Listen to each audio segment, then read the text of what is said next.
Tes 1, 2, 3. Selamat siang bagi yang muslim. Assalamualaikum warahmatullahi wabarakatuh. Pada kesempatan kali ini kita bahas bersama-sama tentang materi 2, yaitu tentang model referensi OSI. Dan di dalam sistem pembelajaran di Universitas Terbuka ini, materi sudah disajikan by system, dan kalau nggak salah di aktivitas belajar 2 ini ada 9 slide ya. Jadi untuk kedalamannya teman-teman bisa sambil browsing sendiri supaya lebih ngejangkau yang luas dan dalam. Karena kalau mengandalkan cuman 9 slide ini sungguh sangat kurang sekali ya. Jadi perlu waktu memang ketika sistem pembelajarannya mandiri. Oke, kita bersama-sama ulas dari 9 slide yang ada di sini. Nanti kekurangannya teman-teman bisa browsing sendiri tadi, sehingga dikombinasikan, entah itu ada yang cocok atau beririsan atau hal yang lain, jadi akan menambah pengetahuan dan validasi yang valid ya. Oke, mata kuliah jaringan komputer dengan kode MSIM 4204, aktivitas belajar 2, model referensi OSI dari program studi sistem informasi Fakultas Sains dan Teknologi Universitas Terbuka. Si layar OSI sendiri itu yaitu referensi komunikasi dari Open System Interconnection ya. Kalau dilihat dari bahasanya memang open itu terbuka, sistem interkoneksi itu hubungan internal ya, artinya hubungan yang ada di dalam gitu. Jadi ternyata hubungan yang ada di dalam itu juga mengandung tadi OSI atau aturan mungkin ya, operating system interconnection itu.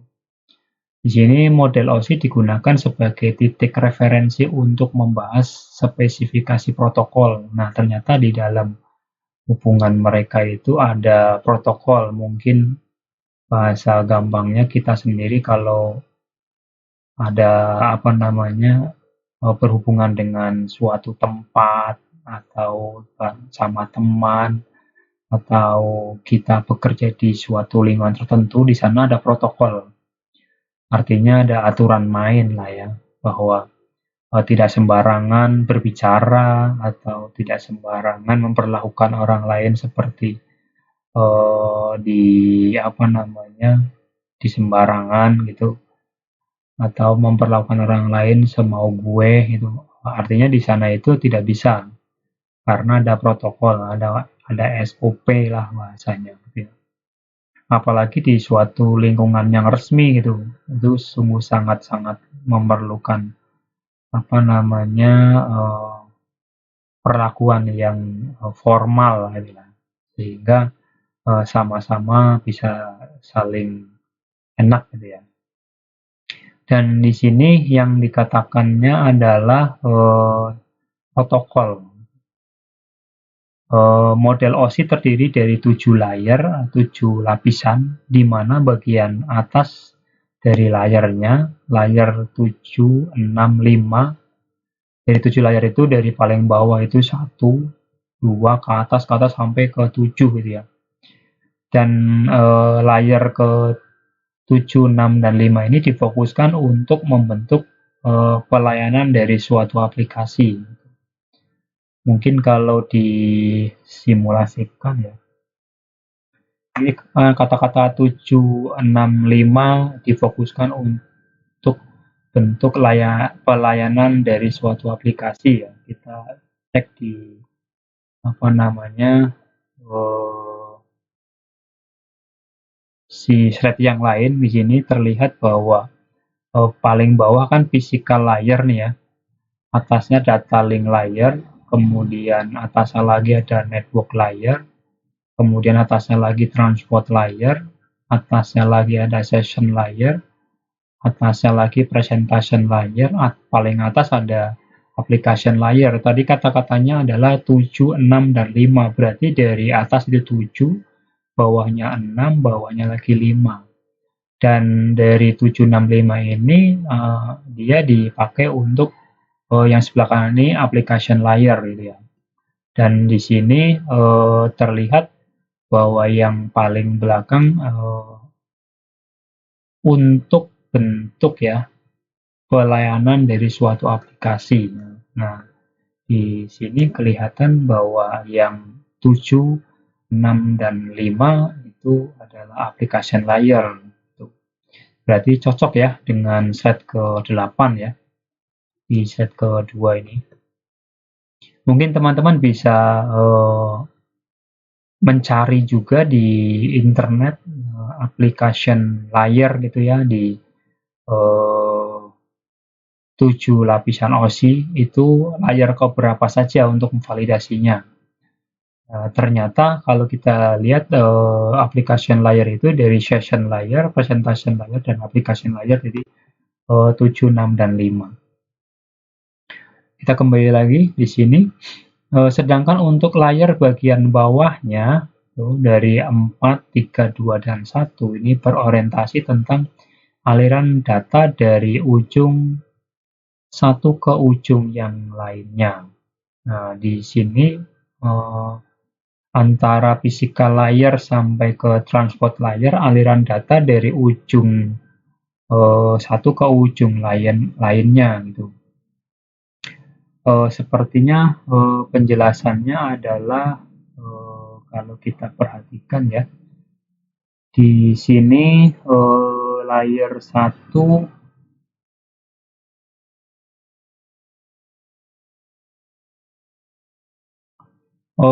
berhubungan dengan listrik ya, artinya sumbernya itu secara fisik nih. Layar ini mengatur tentang bentuk interface yang berbeda-beda dari sebuah media transmisi. Spesifikasi yang berbeda misalnya konektor, pin, penggunaan pin, arus listrik tuh kan. Berarti secara fisik, secara kabel ini, makanya dikatakan tadi dari ujung ke ujung yang lainnya. Kemudian encoding, sumber cahaya, dan lain-lain. Karena mungkin kalau yang teman-teman pernah mempraktekkan kabel 1 sampai kabel 8 itu ya, secara fisik di sana sebenarnya ada yang bertugas mengalirkan listrik dan ada yang bertugas mengalirkan data gitu ya. Dan artinya tetap menyambung dari tadi yang bahasa dari ujung ke ujung. Kemudian di data link layer yang kedua nih, di lapisan yang kedua, layer ini mengatur pengiriman data dari interface yang berbeda. Misalnya pengiriman data ya dari elemen 802.3 protokol ya, 802.3 menuju ke high level data link control HDLC pengiriman data by one ya, dengan model one gitu ya. Teman-teman bisa browsing apa itu one, apa itu HDLC gitu. Kalau kan ada macam-macam internet itu ada CHAN, ada GAN, ada WAN gitu kan ya. Ada juga LAN gitu kan. Nah, mungkin di sini kalau kita cari di slide yang disajikan oleh Universitas Terbuka itu tidak ada. Jadi teman-teman bisa browsing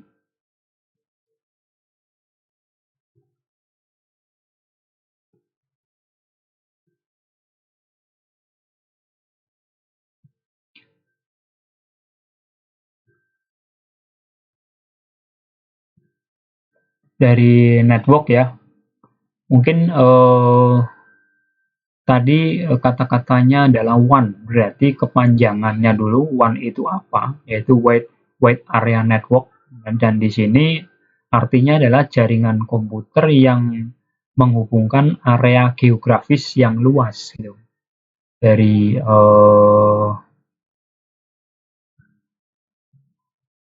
nah ini di tempat layar kedua ya. Jadi kalau tadi itu yang layar pertama dari ujung kabel ke ujung kabel katakanlah. Tapi kalau yang udah mengarah ke data ternyata tidak terbatas pada kabel saja, tapi sudah ketika kabel sampai ke server, server nyampe ke cloud kemudian nyampe ke server berikutnya, dan server berikutnya nyampe ke kabel, kabel berikutnya nyampe ke interface di penerima, itu tetap dari ujung interface penerima sampai pengirim di diri kita, tetap namanya ujung ke ujung, seperti tadi slide pertama, yaitu tentang aliran data dari ujung satu ke ujung yang lainnya. Artinya ujung di interface kita sampai ujung di interface yang lain gitu. Walaupun di tengah-tengahnya itu uh, mengalami suatu jalan yang tidak mesti kabel juga, gitu. Tapi sudah menggunakan network yang lain, yaitu contoh di sini adalah WAN, yaitu Wide Area Network gitu. Padahal secara jaringan internet tidak cuma WAN, artinya masih banyak yang lain. WAN di sini pengertiannya tadi adalah jaringan komputer yang menghubungkan area geografis yang luas, seperti antar kota gitu. Kita terhubung antara kota Jakarta dengan kota Bandung dengan internet itu juga antar kota ya. Kemudian antar negara juga, kita terhubung dengan Hong Kong di Cina sana gitu, itu juga sudah melalui WAN gitu ya, maksudnya sudah melalui internet. Bahkan artinya bisa antar benua gitu, di dunia berarti ya. Tuh. Untuk menghubungkan jaringan area lokal gitu atau LAN. LAN dari kita kepada server, kemudian server kepada cloud, kemudian cloud ke tempat cloud lagi dengan internet gitu, dan cloud kepada server lagi, server kepada si penerima dengan LAN lagi, sehingga LAN ketemu LAN lagi itu menggunakan wide area network juga. Dan internet sendiri contohnya WAN terbesar di dunia, karena selain WAN juga ada ya, dan salah satunya WAN ini termasuk terbesar di dunia. WAN memungkinkan organisasi besar untuk menghubungkan kantor cabang dan berbagai data secara global. Kemudian secara fungsi WAN ini secara fungsi utama yaitu menghubungkan kantor cabang yang tersebar di berbagai lokasi. Katakanlah ada suatu perusahaan ya, katakanlah memiliki kantor pusat di Jakarta dan kantor cabang bersama pabriknya atau industrinya di daerah gitu. Dan ini bisa juga terhubung dengan metode WAN tadi. Kemudian secara fungsi yang lain memungkinkan karyawan mengakses sumber daya perusahaan dari lokal yang berbeda. Katakanlah di sini di kantor pusat dengan kantor yang ada di daerah, sumber dayanya itu kan tentunya seperti servernya yang berbeda-beda kan. Dan memungkinkan dari si daerah juga bisa by remote terhadap si pusat juga bisa. Atau pusat by remote kepada server yang ada di daerah juga bisa gitu. Atau bahkan ketika mereka berdua terjadi hubungan si pengoperasinya yaitu orangnya, mereka bisa saling terhubung dengan berkomunikasi. Tapi kalau mamanya salah satu tidak ada orangnya, katakanlah si kantor pusat ini IT-nya akan meremote server yang ada di daerah juga bisa. Dia melakukan update apa gitu yang ada di server daerah juga bisa. Sehingga metode ini sangat penting gitu ketika diterapkan. Kemudian fungsi yang lain One ini itu menghubungkan ke layanan berbasis cloud. Nah, seperti tadi Pak Garno jelaskan bahwa ketika eh, apa namanya user yang pertama katakanlah kita gitu terhubung kepada server by LAN, kemudian server terhubung dengan internet. Nah, di internet sudah ada juga tempat yang dipergunakan untuk menyimpan data-data industri tempat kita bekerja gitu. Sehingga server di kita itu tidak menyimpan data yang sangat besar, tapi hanya perintah untuk mengakses yang ada di cloud sana gitu kan ya, di internet sana. Dan internet itu tentunya ada alamat kan, dan setiap alamat itu memiliki ruang gitu. Nah, ruang yang tempat kita eh, tidak bisa diakses oleh orang lain, tapi oleh kita saja yang berhubungan dengan perusahaan kita, itu mungkin namanya cloud yang milik kita kan. Dan cloud ini terhubung dengan server yang di tempat tujuan juga gitu, mamanya di tempat lain gitu. Jadi si satu satu cloud ini terhubung dengan server di kita di sini, terhubung dengan server di tempat klien atau perusahaan yang ada di daerah lah mungkin ya. Dan perusahaan yang ada di daerah kemudian servernya itu terhubung dengan komputer si operator bisa. Ketika operator di daerah itu katakanlah melakukan update update data produksi, katakanlah ya kita umpamakan di daerah itu pabrik yang membuat suatu barang ya. Dan operator kita itu melakukan update data produksi di komputernya dia dan terhubung dengan internet, otomatis data produksi itu sudah di save di cloud ya.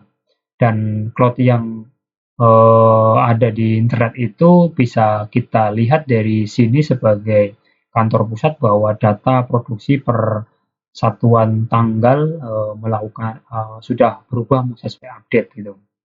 Dan ini pentingnya ketika menggunakan One layanannya berbasis cloud.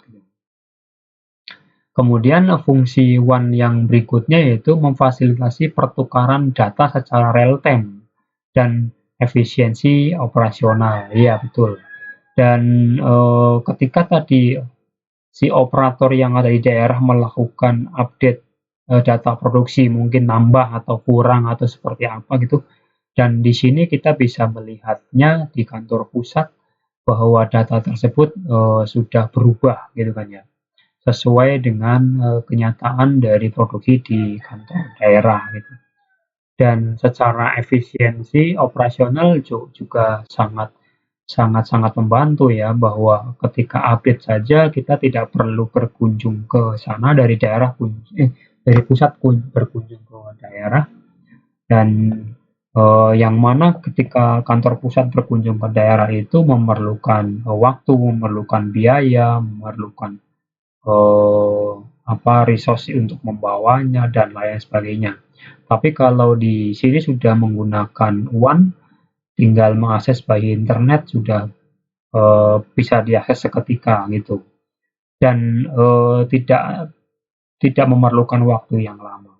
Nah, artinya secara real time dan efisiensi, secara waktu, cost, dan lain-lain itu sudah sangat cepat.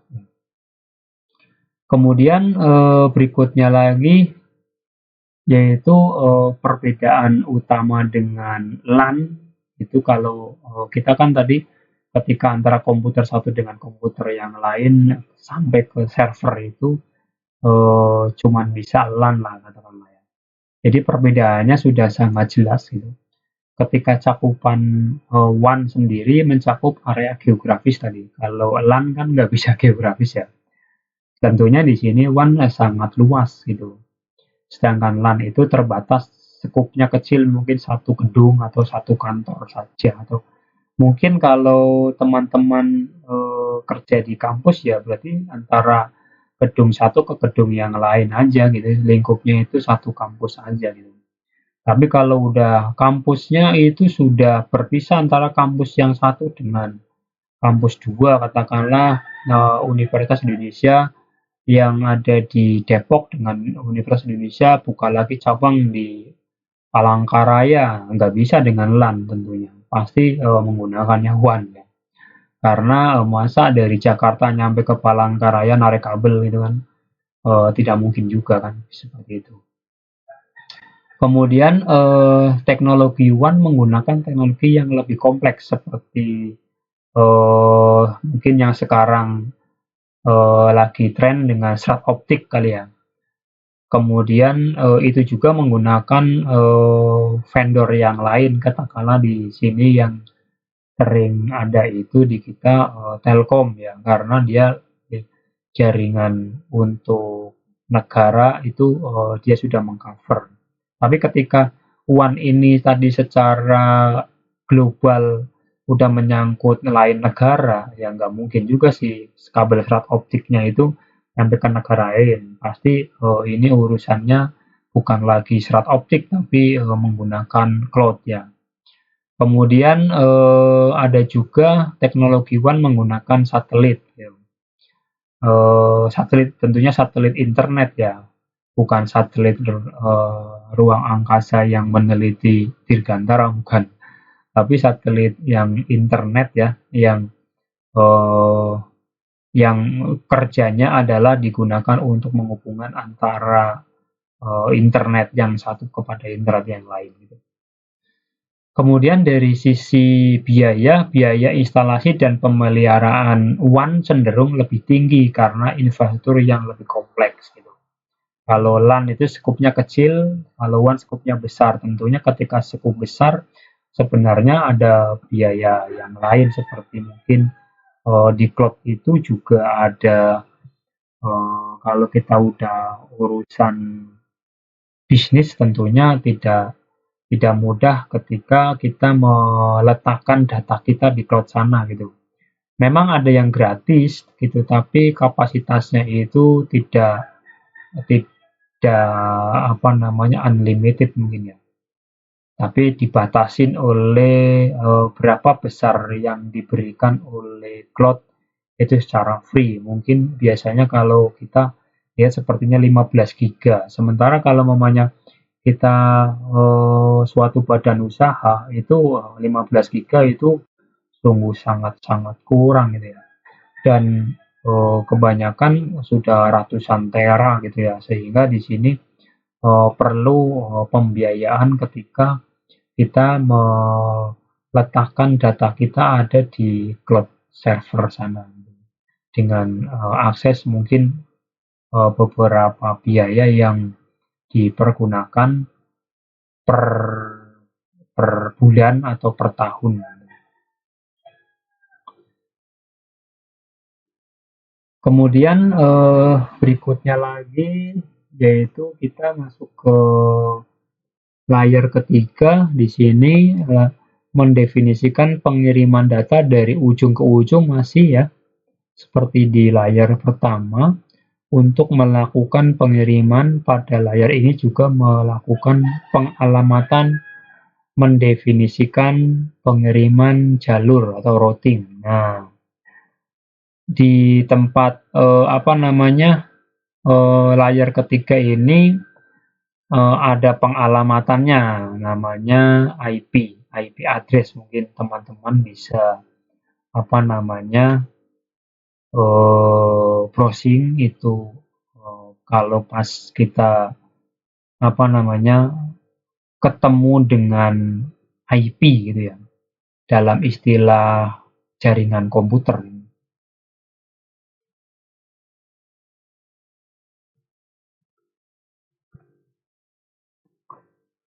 Dan IP address ini merupakan alamat unik yang digunakan untuk mengidentifikasi setiap perangkat dalam jaringan, seperti komputer, ponsel, atau server, sehingga mereka dapat berkomunikasi dan bertukar data. Artinya, si setiap perangkat itu memiliki alamat yang unik masing-masing ya. Artinya tidak bisa tidak memiliki alamat di sini. Karena ketika mengirimkan data itu memerlukan memiliki tujuan, dan ketika tujuan ada alamat gitu. Analoginya seperti alamat rumah lah ya. Alamat IP memastikan bahwa data yang dikirim sampai ke tujuan yang tepat dalam sebuah jaringan internet atau jaringan lokal. Dan jenis-jenis alamat IP address itu berdasarkan versinya, ada IP versi 6, ada IP versi 4 gitu ya. Yang teman-teman suka ketemu itu yang 192, 168 gitu. Itu termasuk IP versi 4 gitu ya. Yaitu versi yang lebih lama di sini. Terdiri dari 4 set angka yang dipisahkan oleh tanda titik gitu. Dan ketika teman-teman ada juga IP versi 4-nya itu ada kelas lagi gitu. Ada kelas A, ada kelas B, ada kelas C gitu kan ya. Dan teman-teman perlu bisa perlu belajar gitulah ya. Mungkin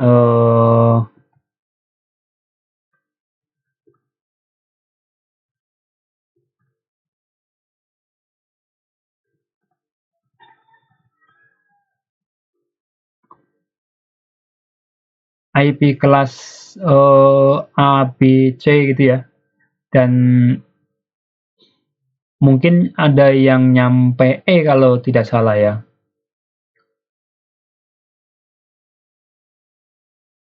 Dan IP kelas A ini rentan IP-nya dari 0.0.0.0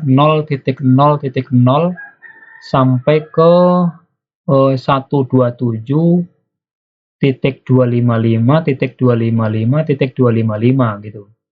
Jaringan penggunaannya itu jaringan besar, misalnya digunakan untuk perusahaan besar itu.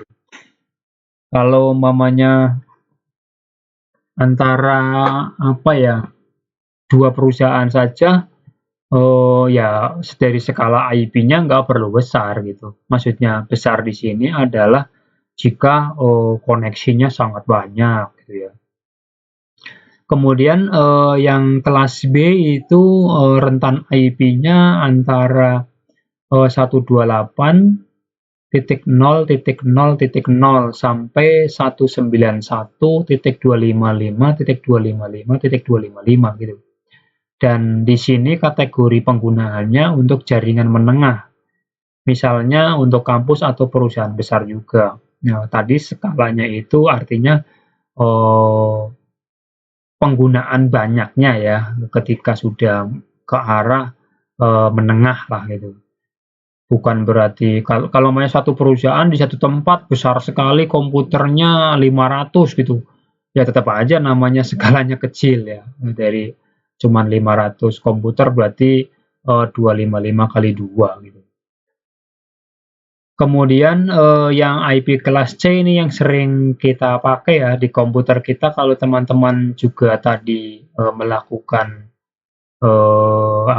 konfigurasi IP itu dari 192.0.0.0 gitu sampai ke 223.255.255.255 gitu. Di sini kategorinya sering dipakai yaitu dengan penggunaan termasuk kategori jaringan kecil gitu. Misalnya untuk rumah, kantor kecil. Artinya bisa dipakai untuk skala, katakanlah ada suatu kantor yang komputernya tadi 500 di gedung A, 500 di gedung B. Ya tinggal 192, 168 katakanlah 10.1, berarti itu juga udah 255 ya. Kemudian berikutnya lagi 192 di gedung yang B, 192, 168, tapi bukan 10 lagi, tapi titik 11 gitu. Titik 11 gitu. Boleh 11.1 itu juga udah 255. Jadi total sudah 500-an kan, 255 sama 255 sudah berapa itu? 250 kali 2 500 tadi, ditambah 5 kali 2 10 kan, gitu. Udah 510 gitu. Kalau yang 5-nya itu termasuk server, termasuk apalagi host-host yang lain, berarti komputernya doang aja ya cukup lah 500 ya. Di gedung A ada 500, apa namanya 250, di gedung B 250. Itu dengan IP kelas C sudah cukup gitu. Atau di suatu kampus dengan laboratorium komputer yang komputernya itu sebanyak 1.500 itu juga masih kelas C, masih cukup. Jadi umpamanya 1.500 itu kalau dibagi 250 berarti 6 ya, 6. Ya bikin aja 192, 168, katakanlah pinginnya dari 10.1 lah ya, umpama nih 10.1, atau kalian pinginnya bukan 10 Pak, saya pinginnya 1.1 ya nggak apa-apa.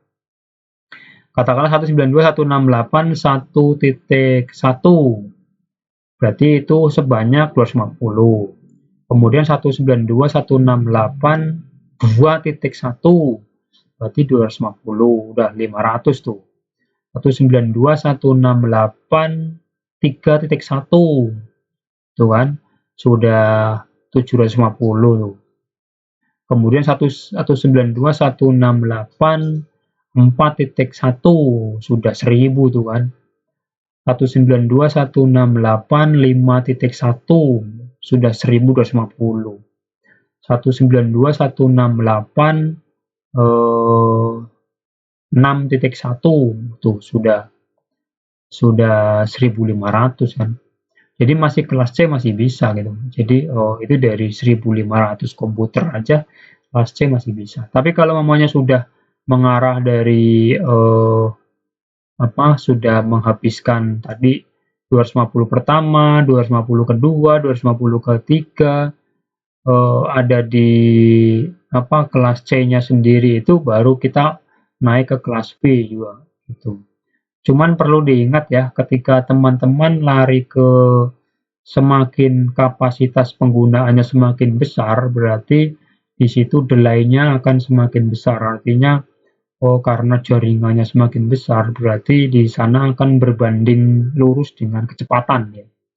Jadi semakin besar IP, berarti kemampuan dari routernya juga harus, yang manajemen lalu lintasnya itu harus semakin handal ya.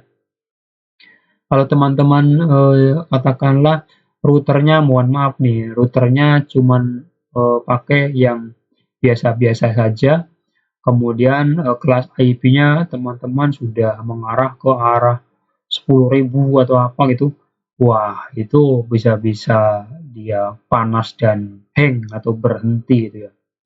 Tapi kalau kita harus tahu ketika mendesain suatu jaringan sesuai dengan kapasitas dari si peralatan yang dipergunakan ya. Jangan berekspektasi tinggi saja, tapi juga kapasitas secara keuangan untuk belanja peralatan juga harus dipikirkan gitu ya.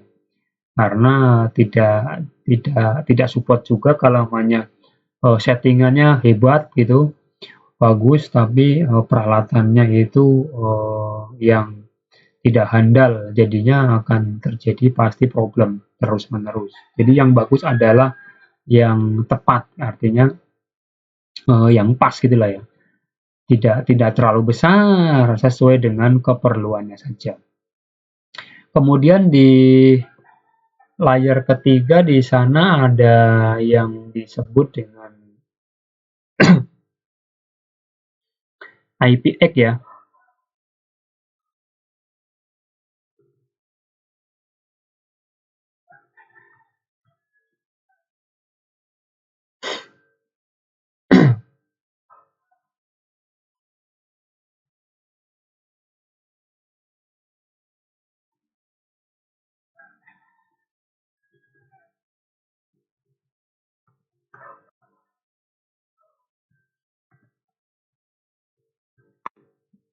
Kalau IPX ini sendiri mungkin artinya sebagai protokol jaringan protokol jaringan internet work ya, package exchange yang digunakan dalam novel Wetware, dalam novel NetWare. Mohon maaf kebalik ya. Jadi IPX memiliki dua arti utama yang tergantung dari konteksnya gitu.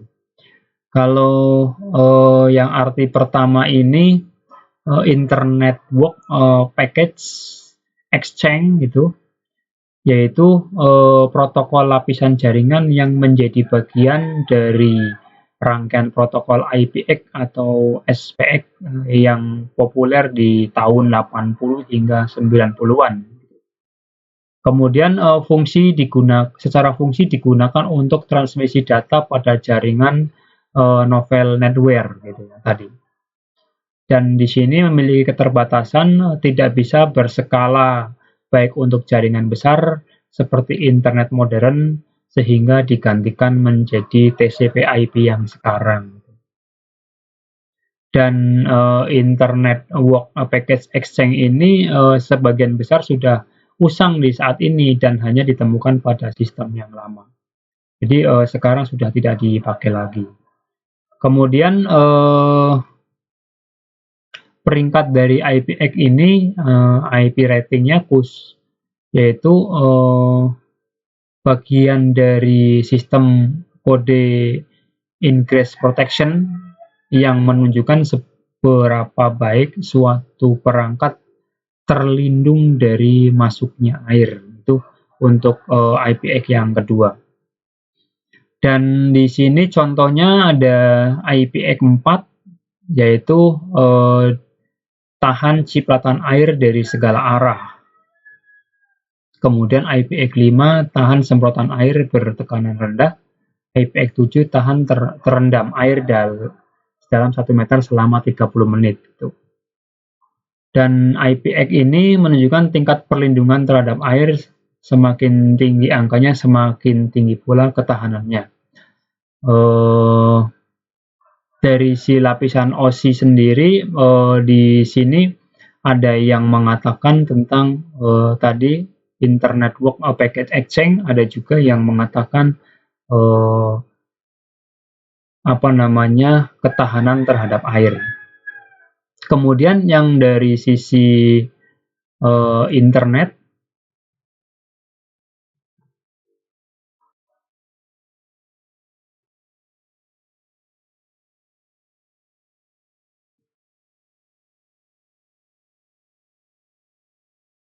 bahwa IPX ini sekarang sudah sudah tidak dipakai kembali gitu. Kemudian di layer 3 ada yang disebut di situ Appletech DDP ya.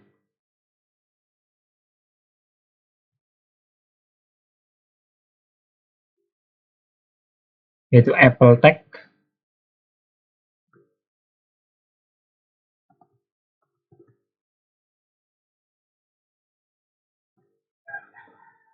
Mungkin pembacaannya dari AppleTalk ya, AppleTalk DDP, Datagram Deliver Protocol gitu. DDP-nya itu kepanjangan Datagram Delivery Protocol ya. Adalah protokol transport dalam sistem jaringan Apple. Nah, sesuai dengan kata-katanya ya, AppleTalk DDP. Protokol transport dalam sistem jaringan AppleTalk yang bertugas mengirimkan datagram tanpa jaminan pengiriman. Agar ulangi, protokol transport dalam sistem jaringan AppleTalk yang bertugas mengirimkan datagram tanpa jaminan pengiriman. Meskipun datagram adalah unit data yang digunakan dalam jaringan, Datagram Deliver Protocol atau disingkat dengan DDP ini tidak sama dengan protokol internet standar, tidak sama dengan protokol internet standar seperti TCP/IP.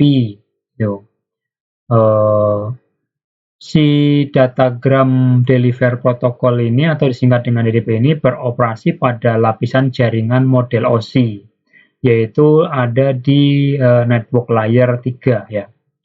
Mirip dengan fungsi protokol internet atau IP, namun spesifik untuk lingkungan jaringan AppleTalk. Nah, ketika bukan menggunakan Microsoft ya atau Microsoft Windows, tapi menggunakan Apple, itu layer 3-nya TCP/IP-nya namanya AppleTalk DDP.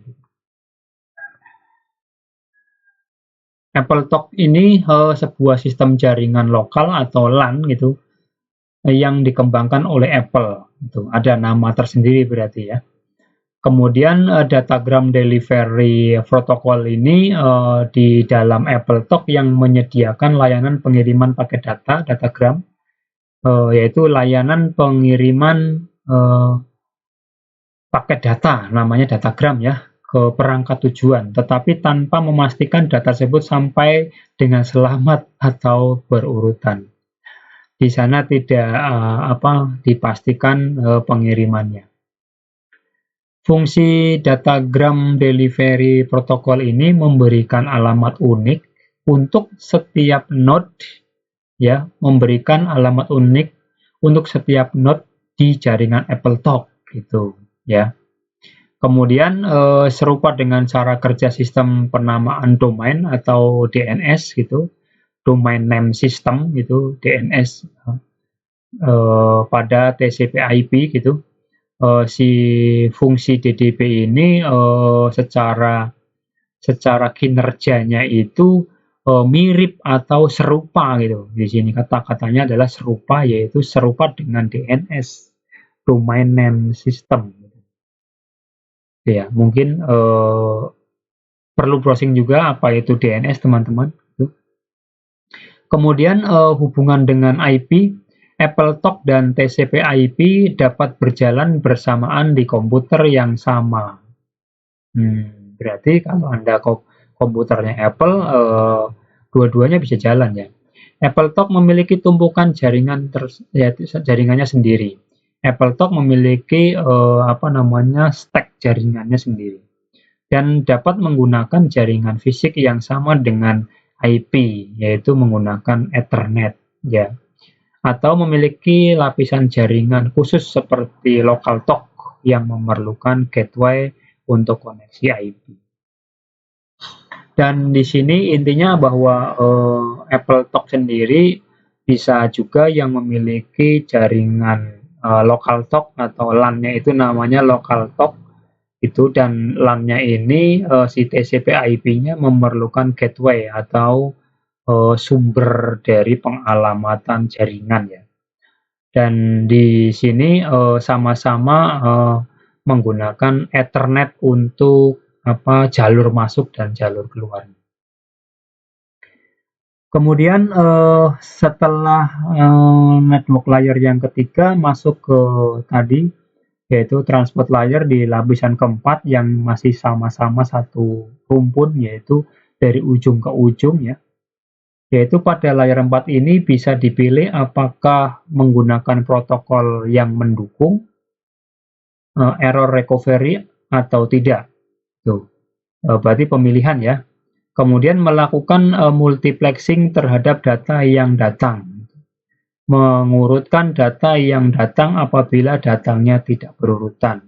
Sudah mulai bekerja ketika data yang masuk itu perlu ditata kembali maksudnya di sini. Dan layer 4 ini dia itu yang bekerja yaitu TCP, UDP dan SPX gitu ya. Kalau tadi ada IP, ada IPX, ada DDP gitu. Kemudian yang sekarang ada TCP, oke.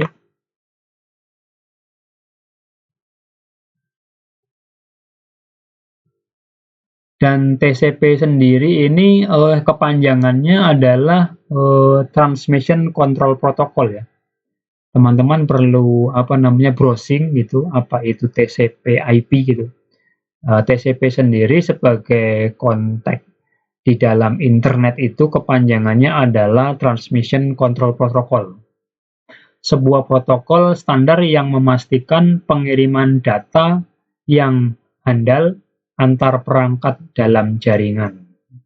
Ya. Jadi sebuah protokol standar yang memastikan pengiriman data yang handal antar perangkat dalam jaringan. TCP bekerja sama dengan Internet Protocol. Nah, tadi ketika mengirimkan data perlu alamat ya.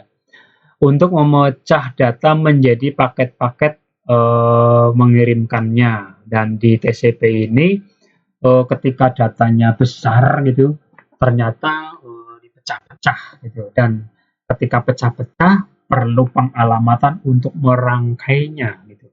Maka dia TCP itu selalu bekerja sama dengan Internet Protocol dari IP.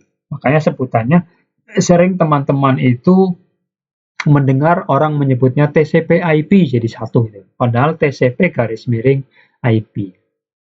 Ternyata adalah dia ketika TCP bekerja itu memecah-mecah paket-paket untuk mengirimkannya, dan IP adalah alamat-alamat dari paket-paket yang dipecah itu untuk bisa disatukan kembali gitu. Dan di sini pengertiannya memastikan semua paket tiba di tujuan secara utuh dan berurutan. Nah, artinya tidak ketika ketika paket mungkin mengalir di angkasa atau mengalir di internet lah mungkin ya. Itu di samping ada barang juga ada kode secara abstrak mungkin ya. Mungkin seperti analogi kita melakukan imajinasi bahwa ketika barang yang terkirim, data yang terkirim di internet sana secara non fisik gitu ya, yaitu terdiri dari ada barang juga dan ada kode-kode alamat gitu. Dan nanti akan ketika sudah nyampe ke tempat tujuan juga disusun kembali sesuai dengan urutan kode-kode tersebut gitu, sehingga akan dikumpulkan yang sejenis. Dan di situ juga ketika dikelompokkan akan disatukan kembali menjadi satu data yang utuh. Protokol ini menjadi dasar komunikasi internet dan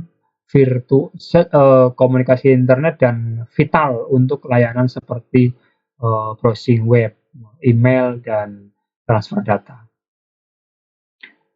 Cara kerja TCP sendiri yaitu membangun koneksi sebelum data dikirim. TCP membangun koneksi handshaking 3 arah antara pengiriman dan penerima untuk memastikan keduanya siap dan tersinkronisasi.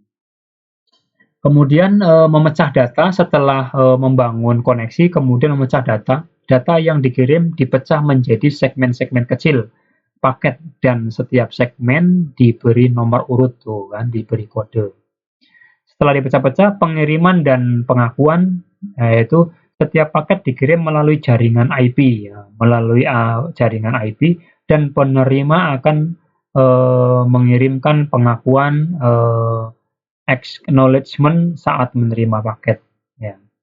Kemudian memastikan kehandalan. Jika paket tidak sampai atau rusak, TCP akan meminta pengiriman ulang. Nah, di sini nih, mungkin ada jaringan yang rada lemot atau koneksi terputus segala macam, dia ternyata di si TCP tersebut akan melakukan di samping reconnecting juga dia akan melakukan request kembali untuk pengiriman data yang dengan kode yang sama tadi ya. Kemudian setelah itu menyusun kembali data. Penerima akan menyusun kembali paket-paket tersebut sesuai nomor urutnya untuk membentuk kembali data asli ya. Di sini ada suatu yang bekerja, yaitu setelah diterima disusun kembali sebelum kita terlihat di layar. Peran dari TCP itu sendiri di dalam internet yaitu fondasi komunikasi, kemudian menjaga efisiensi, dan yang ketiganya mendukung berbagai aplikasi. Peran TCP dalam internet yang sebagai fondasi komunikasi, TCP/IP yaitu Transmission Control Protocol, Internet Protocol adalah standar komunikasi dasar internet yang memungkinkan perangkat untuk berkomunikasi dan bertukar data dengan handal. Kemudian yang kedua, peran dari TCP ini secara efisien yaitu mencegah masalah dan menjaga efisiensi, karena paket data bisa mengambil rute yang berbeda jika jalur utama bermasalah. Jadi di internet itu di sana sebenarnya banyak semrawut jalur-jalur ya. Jadi kalau mamanya jalur satu bermasalah, si TCP ini bisa mengambil bisa melewati jalur yang lain gitu, yang tidak bermasalah gitu, sehingga data tetap bisa tersampaikan kepada tujuan. Kemudian yang ketiga, peran dari TCP itu sendiri dari berbagai aplikasi menjadi protokol dasar untuk banyak aplikasi. Ternyata di aplikasi ini ada protokolnya atau tadi aturan untuk setiap aplikasi menyampaikan pesan atau menerima pesan. Di sini contohnya aplikasi email, file transfer, dan web browsing dan lainnya. Itu untuk transport layer dari TCP. Kemudian yang sekarang yaitu ada juga namanya di transport layer namanya UDP. Dan UDP itu sendiri mungkin singkatannya adalah User Datagram Protocol ya. UDP ini protokol komunikasi internet yang digunakan untuk mengirimkan data dengan cepat karena tidak membuat koneksi awal sebelum mengirim data. Karena si UDP ini kecepatannya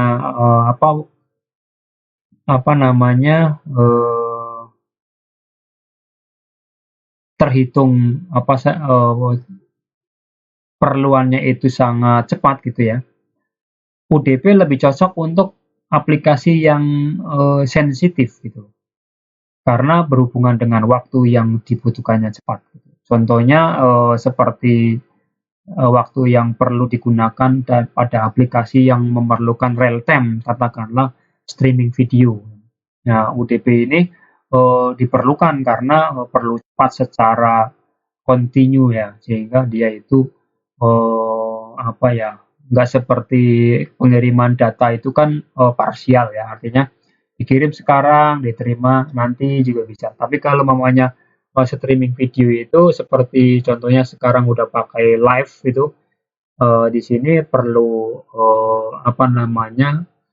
bikin video sekarang, diterima sekarang gitu ya. Nah itu menggunakan UDP, User Datagram Protocol.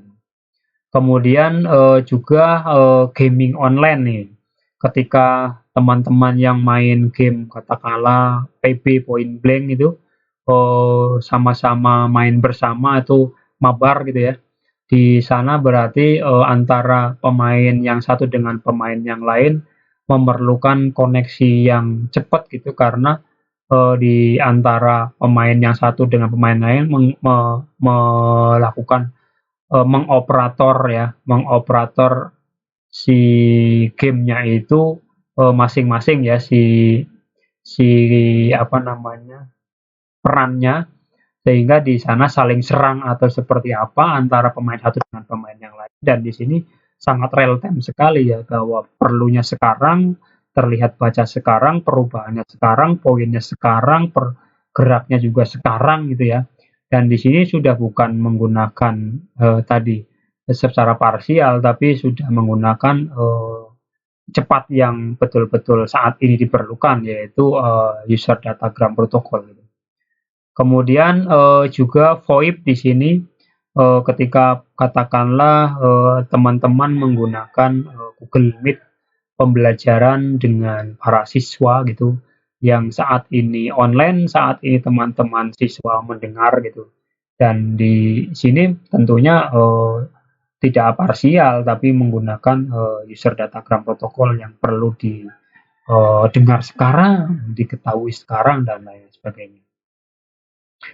Meskipun pengirimannya kurang handal karena tidak ada jaminan pengiriman atau urutan data, si UDP ini pengirimannya kurang handal, artinya makanya kita suka melihat contohnya ya boleh Google Meet tapi sering putus-putus gitu ya karena jaringan internetnya itu apa namanya kurang kurang bagus gitu. Tapi pas nyambung kembali itu kalau kita amatin dia tidak mengulang gitu ya. Tapi di saat nyambung ya sudah di pembicaraan yang berikutnya katakanlah ada kalimat yang diucapkan oleh seorang dosen kepada kelas di online-nya itu mungkin kalimatnya katakanlah pembelajaran hari ini kita mulai di jam 8.00 katakanlah. Ternyata internet itu mengalami problem di tengah-tengah pas pembelajaran itu tek berhenti itu kan. Padahal kalimat yang terucap kita mulai di jam, nah, pas nyambung kembali kita mulai di jamnya itu tetap hilang gitu ya.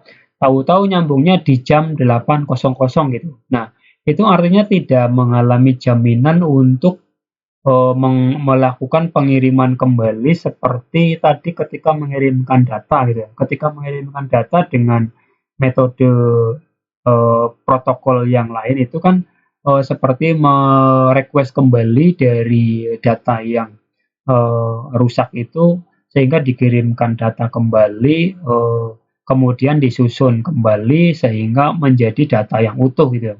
Tapi kalau di UDP tidak dan di sini tentunya seperti kita pernah melakukan dengan Google Meet mengalami putus-putus gitu ya. Atau bahkan sekarang ramainya TV kabel gitu ya. TV kabel itu ketika terjadi problem dia memang tidak mengulang ya, tapi langsung lanjut, tapi ada bagian-bagian yang tampilan yang memang di saat TV tersebut mengalami koneksi yang buruk tetap terlewatkan dan kita tidak bisa apa namanya koneksi seperti apa namanya membaik gitu ya, kemudian diulang gitu. Tapi kita tetap melanjutkan tampilan dari TV tersebut gitu. Kemudian karakteristik dari si user datagram protokol itu sendiri yang pertama mungkin tanpa koneksi ya. Dari tanpa koneksi ini si user datagram protokol mengirim data langsung tanpa harus melakukan negosiasi atau membuat koneksi formal terlebih dahulu dengan penerima gitu. Di sini artinya si pengirim data tidak mempertimbangkan apa namanya si penerima, tapi bisa saja dilakukan pengiriman data gitu. Kemudian berikutnya lagi karakteristik dari UDP itu sifatnya cepat gitu. Ketiadaan mekanisme pengiriman ulang. Nah, seperti tadi Pak Garno ceritakan ketika sudah mengalami problem tidak berarti seperti ada request kembali sehingga apa namanya timbul pengiriman data yang lebih sempurna gitu ya. Pengaturan aliran atau pengurutan data membuat UDP lebih responsif dan cocok untuk aplikasi secara real time ya. Di sini secara karakteristik UDP kurang handal. UDP tidak menjamin pengiriman paket, urutan paket atau tidak adanya paket duplikatnya. Tidak bisa diulang karena tidak ada mekanisme pengecekan kesalahan dan pemulihan data seperti protokol yang lain. Jadi bedanya itu. Kemudian dari UDP cuman mengutamakan kecepatan aja di sini ya. Protokol ini mengutamakan kecepatan pengiriman aja gitu. Sehingga terkadang membiarkan paket yang hilang seperti kita Google Meet tuh kan yang paket yang hilang ya udah gitu. Artinya si perjalanan proses itu yang sudah pas saatnya koneksi jelek ya itu berlalu begitu aja gitu ya. Kemudian tetap lanjut gitu ya gitu. Itu untuk transport layer yang keempat yaitu UDP. Kemudian di sini ada SPX ya. Dari apa namanya si transport layer yang keempat itu ada SPX ya. Dan SPX ini apa namanya ya? Namanya itu Sequence Packet Exchange ya. sebuah protokol jaringan lama yang digunakan di sistem operasi lama seperti NetWare. Nah, di sini artinya dia sudah usang juga tentunya, sudah tidak digunakan lagi ya. Karena dia sudah menggunakan yang sekarang tadi ada TCP/IP, ada UDP gitu. Dan sekarang bahkan berbasis video banyak real-time menggunakan UDP. Nah, itu untuk paket 1 sampai paket 4. Tadi paket 7, 6, dan 5 itu seperti yang ada di slide ke-8 di sini, yaitu untuk aplikasi layar. Kemudian berikutnya lagi di sini secara interaksi yaitu antar layar pada OSI, proses bagaimana komputer berinteraksi dengan menggunakan layar pada OSI mempunyai dua fungsi utama. Mempunyai dua fungsi umum, yaitu antara lain tiap layar memberikan pelayanan pada layar di atasnya sesuai dengan spesifikasi protokolnya. Artinya, layar di bawahnya itu memfasilitasi layar di atasnya. Tiap layar mengirimkan informasi komunikasi melalui software dan hardware yang sama antar komputer. Nah, di sini tiap layar mengirimkan informasi melalui tentunya ada dua ya, baik secara software maupun secara fisik juga gitu. Karena tentunya tidak mungkin ketika kita melihat suatu pengiriman data tanpa komputer fisik, katakanlah si komputer kita itu menampilkan apa namanya data yang sudah dikirim oleh si pengirim gitu, tentunya dengan komputer fisik ya. Jadi memang pasangan antara software dan hardware perlu, tapi ingat juga antara software dan hardware itu juga perlu kompatibel ya teman-teman ya. Jangan sampai softwarenya hebat, komputernya nggak hebat ya nggak bisa juga. Katakanlah teman-teman mendevelop suatu game dengan setiap apa namanya layar dari apa namanya si gambar-gambar gamenya itu high definition ya, tapi komputer kitanya nggak support dengan yang grafisnya itu tinggi ya nggak bisa juga sehingga atau ketika dibuat di sana sudah di render dibuka di komputer kita yang biasa-biasa nggak muncul gambar. Artinya dua-duanya itu perlu kompatibel ya, perlu dipertimbangkan. Berikutnya lagi di sini ada juga interaksi antar layar pada OSI. Sebuah data dibuat oleh aplikasi pada host A. Ini kan contoh ya. Contohnya seseorang menuliskan email pada layar ditambahkan header dan dilanjutkan ke layar berikutnya. Layar 1 gambar berikut. Nah, sini nggak ada gambarnya. Oh, di sini nih. Di bawahnya. Nah, ini. Kemudian berikutnya lagi pada layar transport menyalurkan data dan header yang ditambahkan ke layar network, sedangkan pada layar network yang ditambahkan header alamat tujuan supaya data bisa sampai pada komputer tujuan. Nah, di sini dari data link layer yang mana data link layer itu sudah layar kedua, layar ketiga, layar keempat, layar kelima, layar keenam, layar ketujuh gitu. Ya. Kemudian network layer di sini layar ketiga, layar keempat, layar kelima, sampai tujuh gitu. Dan sampai seterusnya layar ketujuh baru layar application layer gitu. Di sini sesuai dengan yang tadi dijelasin di slide ini ya, bahwa pada layer transport menyalurkan data dan header yang ditambahkan ke layar network. Layer transport menyalurkan data dan header yang ditambahkan ke layar network. Layer transport menyalurkan data. Nah, ini. Dan header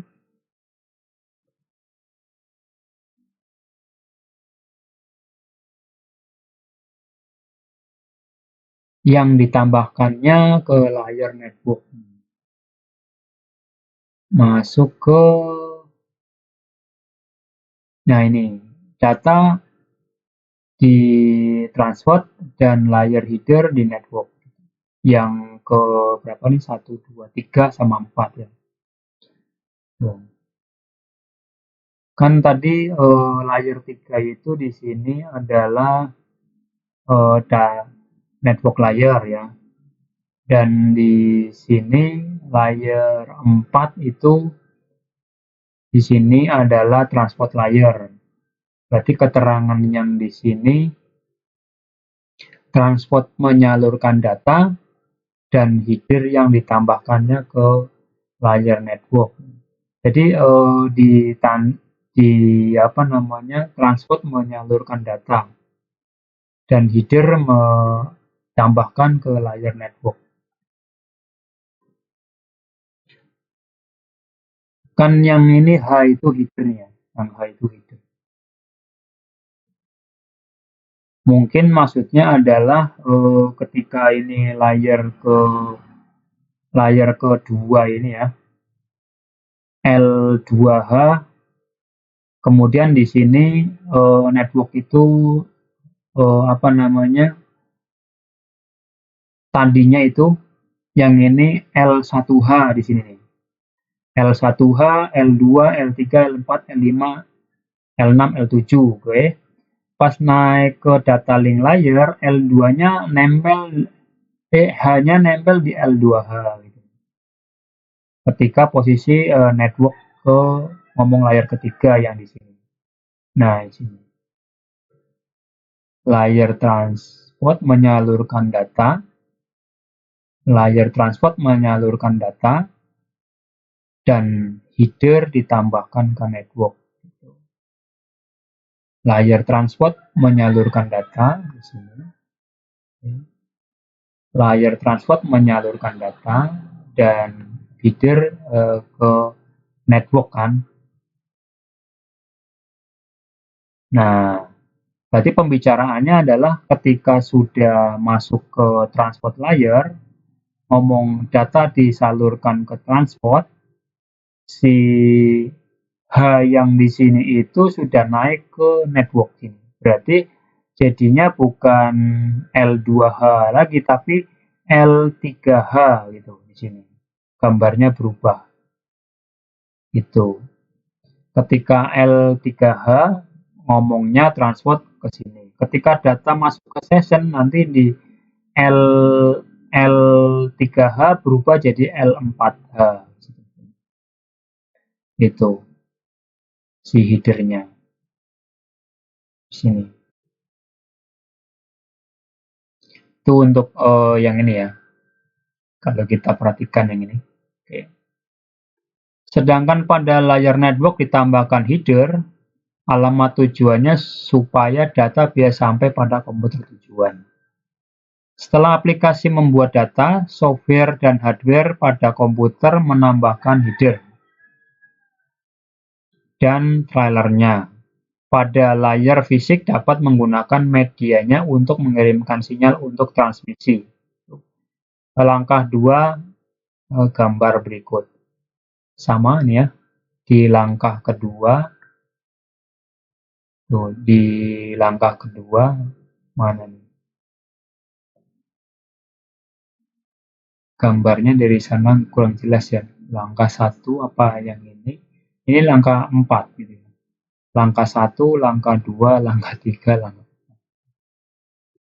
Kemudian kita lanjut lagi di sisi penerima di langkah 3, berarti yang ada di sebelah kanan itu. Host B mulai mengatur interaksi antar layer. Nah, yang ini ya, yang sebelah kanan. Kemudian berikutnya lagi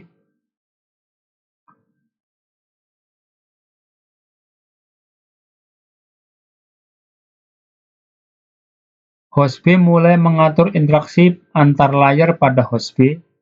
Panah ke atas menunjukkan proses pemecahan header dan trailer sehingga pada akhirnya data dapat diterima oleh pengguna host B. Melakukan nih, panah ke atas. Panah ke atas di sini artinya tadi menunjukkan ya, panah ke atas menunjukkan proses pemecahan, sehingga pada akhirnya data dapat diterima oleh host B.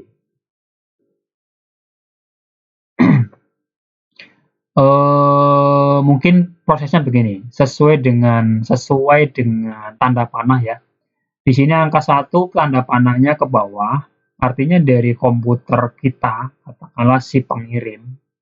Kemudian prosesnya 1, 2, 3 sampai mungkin dari 7, 6, 5, 4, 3, 2, 1 gitu ya.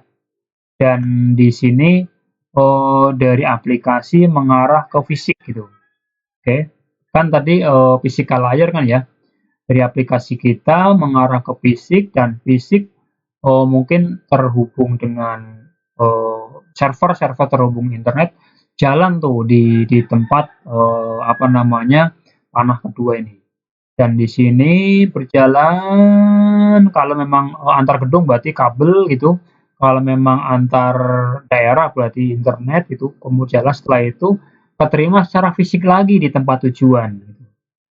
Secara entah itu server atau apa, secara fisik lagi, kemudian dari secara fisik itu berubah nih dari 1, 2, 3, 4, 5, 6, 7 sampai ke komputer kita kembali, yaitu di aplikasi tempat kita melihat gitu ya. Bukan kita, berarti mungkin di penerima lah, di aplikasi tempat si penerima melihat di sini. Makanya di sini adalah panahnya ke atas, dari fisik sampai ke aplikasi. Kalau di atas dari aplikasi ke tempat fisik, menuju ke fisik ya. Itu untuk penjelasan dari ceritanya pengiriman data dari user, kemudian berjalan sampai keterima ke penerima dan terlihat kembali. Demikian untuk penjelasan video yang singkat ini, dan teman-teman bisa untuk lebih dalamnya browsing ya dari proses tadi perjalanan yang sebenarnya terjadi di dalam internet itu secara non fisik itu jalannya seperti apa gitu, dan istilah-istilah tadi bisa browsing juga, mungkin masih banyak kurangnya di sini karena terbatas oleh waktu, dan teman-teman bisa mengeksplor juga sendiri sehingga bisa lebih mengerti tentang apa namanya yang topik sekarang, yaitu model referensi OSI. Demikian saya akhiri. Selamat siang. Wabillahi taufiq. Assalamualaikum warahmatullahi wabarakatuh.